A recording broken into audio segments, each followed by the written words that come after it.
Hi guys, welcome back to statistics. So we're looking at probability distributions here. We finished up working with probability earlier. So now we're going to look at how we can organize probability in basically a chart or a graph.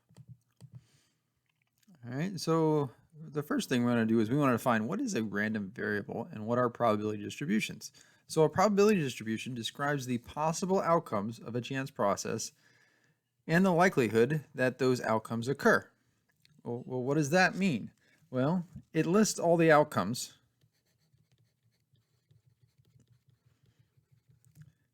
and their probabilities.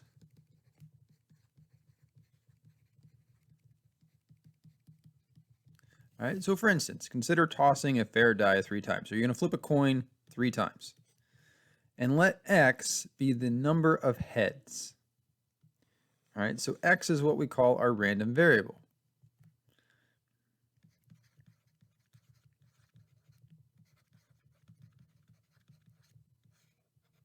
All right, that's our variable. That's the thing that can take on different values, like the number of heads we get. So we're going to take 3 coins in our hand, like a penny, a nickel, and a dime, and flip all 3 of them and see what happens. All right, so we could get 0 heads, we could get 1 head, we could get 2 heads, or we can get 3 heads. All right, so this value here, this is the number of heads. All right, so we could get 0, 1, 2, or 3. So the probability of getting 0, well, there's just one way that can happen. There's a total of 1, 2, 3, 4, 5, 6, 7, 8 things that can happen. All right, so usually we say n equals 8, like our total is 8. So we'd have 1 out of 8 is the probability of getting 0 heads. 3 out of 8 is the probability of getting 1 head. 3 out of 8 is also the probability of getting 2 heads. And then 1 out of 8 is probably getting all 3 of them are heads. All right, so we can organize that as a graph if we want. And this value down here is the number of heads. And this over here, the y-axis here, is probability. All right, and it goes up and it sets all these fraction values that we got from here. And we're just counting 1/8, 2/8, 3/8, and so on. All right, so a random variable takes numerical values that describe the outcomes of some chance process. The probability distribution of a random variable gives its probability values and their probabilities, its possible values and the probabilities. So these are our possible values here on the top row, and the probabilities are down here. So we could write out the probability that 0 heads, number of heads equals 0, or we could write, say, that x equals 0, or we can just say the probability of 0 is 1/8. We could also say the probability that x equals 1 head, or the probability of 1, sometimes we write it like that, is 3/8. And that's what this chart is just organizing for us.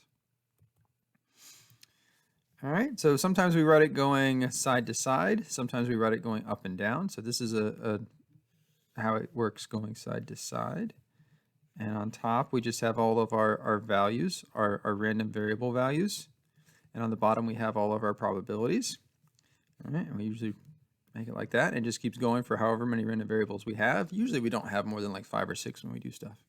All right, but there are 2 different types of random variables. The ones we're working with are called discrete random variables. All right, so a discrete random variable is something that is countable. Like you can get out your hands and you can count to it. Maybe you might need to use some friends' hands or something, but we could count the outcomes. All right, so it'd be 1, 2, 3, 4, 5, 0, 6, 7, 8, 9, 10, and so on. The other type, which will be the next unit we work on, is what's called continuous random variables. So continuous distributions are the entire next unit. If something is continuous, it can take all the decimal values in between. So it's not just going to be whole numbers. All right, so if we just get whole numbers, that's going to be discrete. So examples of this, like if we're working with time and we get like, it takes 10.0347 seconds to run 100 yards. That's how long it takes me. All right, that would be a continuous variable because all those decimal values. Same with precise weights. Like if you say I weigh 180.47 pounds, that would be a pretty precise answer. So we would use a continuous random variable for that. So discrete ones are things that you count.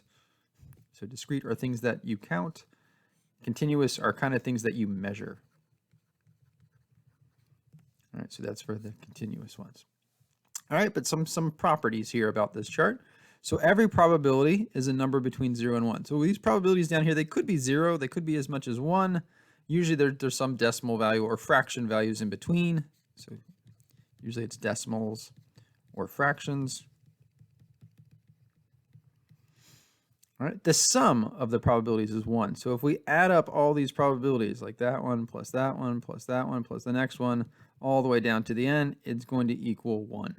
Sometimes we write it like this. We use this fancy sum sign. The sum of the p sub i's, the probabilities, equals 1. And we say I equals from 1 all the way to n if we have n options. Don't worry too much about notation. All right, so to find the probability of an event, so like if we have multiple x values, we just add the probabilities together. Like if we want the probability of this and that happening, we would just add this probability and that probability together. And we call that an event, those two things.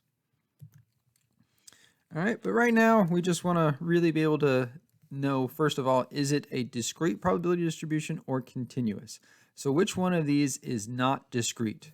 So we roll a die 20 times, and x, our random variable, is the number of 5s. So could we count that on our fingers, the number of 5s we'd get out of 20? I might have to use some toes, but yeah, I could count that. All right, so if we flip a coin 50 times and x is the number of tails we get. Well, are we counting the number of tails? So counting, yep. So this is discrete. Are we counting the number of tails? Yep, we are counting them. We could count how many tails we get. So yep, so that means this is discrete. How about the next one here? We pick a card 30 times and x is the number of hearts. Well, we're just counting the number of hearts. So that is also discrete. And it's going to be a whole number. We can't get like half a card is a heart and half a card something else. Run the 100-meter dash 40 times. X is the time to complete the race. So that's something that we are going to measure. We'll measure how long it takes. So, I mean, you might be counting, but we usually will have a stopwatch and we would measure it. So that means this guy is going to be continuous.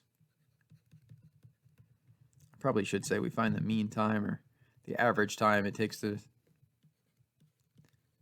There we go. Average time to complete the race. That's better. That would be continuous for sure.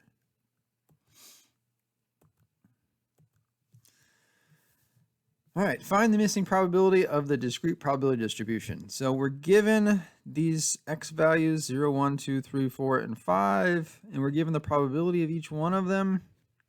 How do we find this missing one here? All right, well, one of the things that we were told is that all these probabilities should add up to 1. So if I add up what's left here, and this guy is our missing guy, maybe I shouldn't use x here, but maybe y because we've already used x there. But if I add all these guys up, so 0.05 plus 0.13 plus 0.28 plus 0.24 plus 0.16 plus this missing y here should equal 1. So the question is now, what do all of these guys add up to? All right, so, well, I can pull out my calculator and just add them up. There it is. Yep. 0.05 plus 0.13 plus 0.28 plus 0.24 plus 0.16. 86. So I get y, what we don't know, plus 86, 0.86 equals 1. So if we just subtract this 0.86 from both sides, what we get is that y equals 0.14. And that is that probability we want. So the probability of 3 is 0.14, or we can just write it right up here in the chart, 0.14. And that looks like it right there. Yep, there it is. All right, so how do we make these probability distributions? How do we get all these probabilities? Well, first thing we have to do is we need to find the total of all the data. All right, so how many data values do we have? So let's see what the situation is here. So high school students were asked how many classes they passed last year out of 8. The results are in the table below. Create a probability distribution for these results. So these people passed all 8, 75 people, good for them. And these people passed 7 and 6 classes and 5 and 4, and this is 3 or 2 or 1 or 0. All right, so our first question is how many total people do we have here? So if we add all these up, so let's see, 75 plus 15 plus 10 is 100, plus 7 plus 5, that's 115. That's our total. Sometimes we use the letter n for that. So that's step 1, find the total. Step 2, divide each data value by the total to get its probability. So the probability of this would be 75 out of 115. This one would be 15 out of 115. This would be 10 out of 115. And then 7 out of 115, 5 out of 115, and 3 out of 115. All right, so we can just type each of those into a calculator and get decimals if we want, or we can leave them as fractions. Fractions are perfectly fine. All right, so let's turn them into decimals here. So, oops, not point, oops. 75 divided by 115 is 0.65, and then we've got 15 divided by, why do I keep going to the right point? 115, so 0.65, 0.13. Remember, these are percents as well, 65% and 13%. And let's see, 10 out of 115, and then 7 out of 115. So we got 0.086, so 8 or 9%, 0.09 I guess is what that would round to. And the other one below it was 0.06. And then we got 5 and 3, so 5 out of 115 and 3 out of 115. So 0.04 and 0.0263, or 0.026, so that would round up to 0.03. So 0.04 and 0.03. All right, so that's the second step. All right, we can leave them as fractions if we want. We don't necessarily have to do all that. And then if we want, we could check to see, you know, does this check out? Does this add up to 1? So we have done some rounding. So it might be a little bit off from 1, but as long as it's close to 1, we're okay.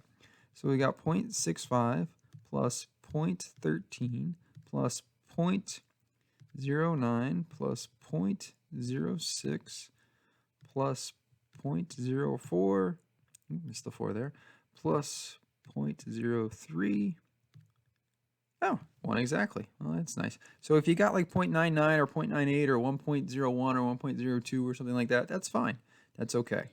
All right, but we got 1 exactly, so that checks out. All right, so now we can do things like this. Say, what's the probability that someone passed 7 or 8 classes?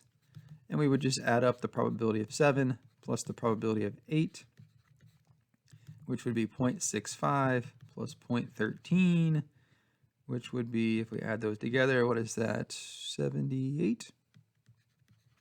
All right. Or we could do things like, what's the probability that someone passed 5 or less?